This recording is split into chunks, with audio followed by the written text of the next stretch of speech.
Canada, you'd be hard-pressed to find somebody who could identify Matthew or even knows his music. And I think he's just an everyday person here. Can you tell me who Matthew Lien is? By name, no. No. Yes. A few months ago, I saw him on TV. I think he came in like 6th place in Survivor.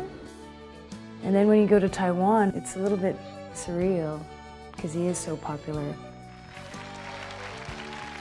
I'm not famous. It's just that millions of people think I am.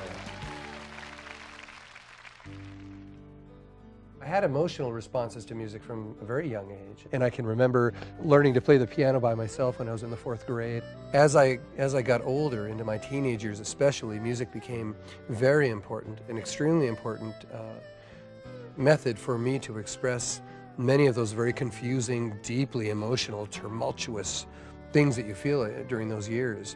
His mother, she was a guitar strummer, and I liked music, and there's sort of music in the family. I started playing here at the T&M. It was the first time that I was really charged with having to carry an evening as a professional musician. You know, you'd be in here and you'd play all your covers, and you'd party, and the next day you'd sleep until 2, crawl out of bed. Pretty soon you realize that you're spending 6 out of 7 nights of every week extremely intoxicated. You sang Mr. Bojangles for my mother. Did I? Yes. No. You did. Tell her I'll never forgive her for requesting this. My work in the bars was completely impairing my ability to write my own music. I had to draw the line and say, okay, no more cover music, no more bar gigs. I wanted to be known for my own music. As soon as I discovered that the studio was a limitless world where I could create anything I could imagine, I was combining nature sounds with music right from the beginning. There was never a difference between musical instruments and the sounds of nature. If we stop and listen, we are moved by the sound of wind through the trees, by the sound of the ocean, a stream, birds, animals. He does incredible work in collecting sound of animals in the Arctic. Recording in nature is like going on a pilgrimage. You don't know what you'll get, but you have faith that because you're putting out that effort to go find something, that nature will give you something. We should leave that, because that's the classic. This is the start of the loon right here? That's the classic loon call. Yeah, that's right, that's the dive call. I kind of like that. My thinking was that the caribou section went on a little bit long. I love that. I love those loons that they sound like they're laughing. My album Bleeding Wolves was picked up by a record company, a small independent record company that was based in Taipei. The inspiration for that project was primarily environmental, a wolf kill program that I'd been fighting in the Yukon, and it sold quite well. So they began to put more promotional effort behind it, and they got it into the mainstream record store network. The record company was receiving letters, full-blown testimonials about how this music was changing people's lives. It was really becoming a phenomenon of sorts. Matthew's trying to bring awareness to the environment to people. He talks about the Yukon and its environment, and it strikes a chord with people in Taiwan. When we arrived in Taiwan, Matthew just released Voyage to Paradise, and the album was released the same week that Eric Clapton, Sting, and the Backstreet Boys had released albums. Matthew's album was outperforming those 3 artists on the charts. When you tour as much as I do and you're away recording, you tend to spend a lot of time away from home. In fact, home is where you are the least. So musicians for the tour, we're going with the same lineup, which means that you'll need to confirm everybody, more dates, more time. It starts as soon as I board the plane in Vancouver. The passengers recognize me, the flight attendants whisper to one another, "Is that him?" And then you get off the plane and you're surrounded by cameras and reporters. We're up at probably 6 in the morning. And in the course of the day, we will cover off a myriad of radio, television, newspaper, and magazine. And then it's off to straight to the venue wherever we're playing, and sound checks, rehearsals, more interviews. They approach him on the street, they ask him for autographs. I have signed anything from cell phones to keychains to shirts to skin, whatever they enthusiastically want me to sign. You can't even walk through the streets without sort of being mobbed by fans.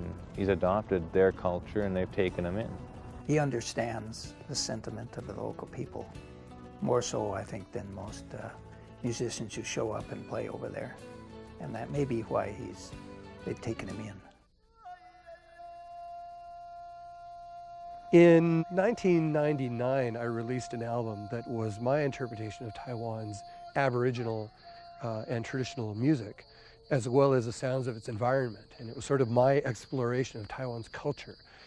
That album was released right after the earthquake in Taiwan, and the people of Taiwan are like a big family.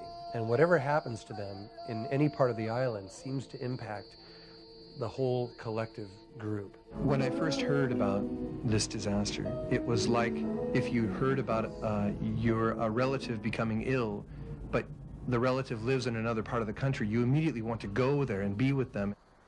And he went over and retooled his tour to make it an earthquake relief concert. We weren't sure what the turnout was going to be, but the album I was releasing was getting a lot of airplay. And I had been touring the epicenter area, and the square began to fill with thousands of people, and it was a sea of people.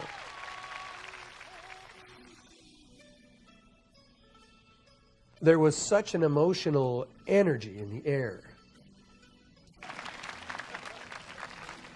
30,000 people came out for his concert. This entire population of the territory coming to one concert. It was so powerful, so incredible. And we performed like we had never performed that music before.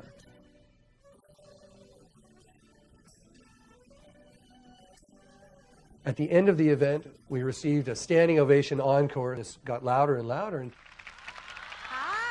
吃饱了没?